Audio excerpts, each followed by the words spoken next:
যুক্তরাষ্ট্র ইসরায়েলের সঙ্গে ইরানের চলমান উত্তেজনার প্রেক্ষাপটে তেলের দাম বৃদ্ধি নিয়ে মন্তব্য করেছেন মার্কিন প্রেসিডেন্ট ডোনাল্ড ট্রাম্প। তিনি জানিয়েছেন, পরিস্থিতি মোকাবেলায় তার একটি পরিকল্পনা রয়েছে।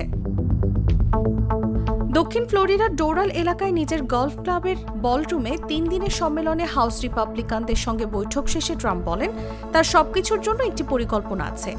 আমেরিকানরা এতে খুব খুশি হবে এবং তেলের দাম কমে যাবে বলেও আশা ব্যক্ত করেন তিনি।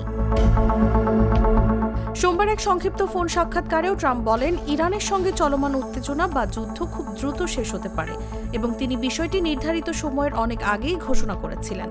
তবে পারস্য উপসাগরের গুরুত্বপূর্ণ সমুদ্রপথ হরমুজ প্রণালী নিয়ে উদ্বেগ প্রকাশ করেন তিনি। যদি ইরান হরমুজ প্রণালী দিয়ে তেল ট্যাঙ্কারের চলাচলে বাধা দেয়, তাহলে যুক্তরাষ্ট্র কঠোর জবাব দেবে।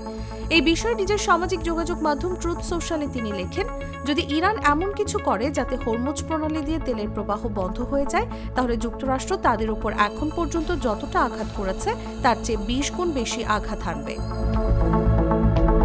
তিনি আরও বলেন, যুক্তরাষ্ট্র সহজেই ধ্বংসযোগ্য বিভিন্ন লক্ষ্যবস্তুতে হামলা চালাতে সক্ষম, যা ইরানের জন্য বড় ধরনের ক্ষতির কারণ হতে পারে।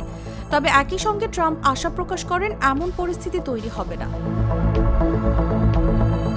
এদিকে ট্রাম্প দাবি করেন, ইরানের বিরুদ্ধে তার কঠোর অবস্থানকে চীন সহ অন্যান্য দেশ উপকার হিসেবেই দেখবে, কারণ এতে বৈশ্বিক তেল সরবরাহ ও গুরুত্বপূর্ণ সমুদ্র পথের নিরাপত্তা বজায় থাকবে। নিউজ ডেস্ক, জাগো নিউজ।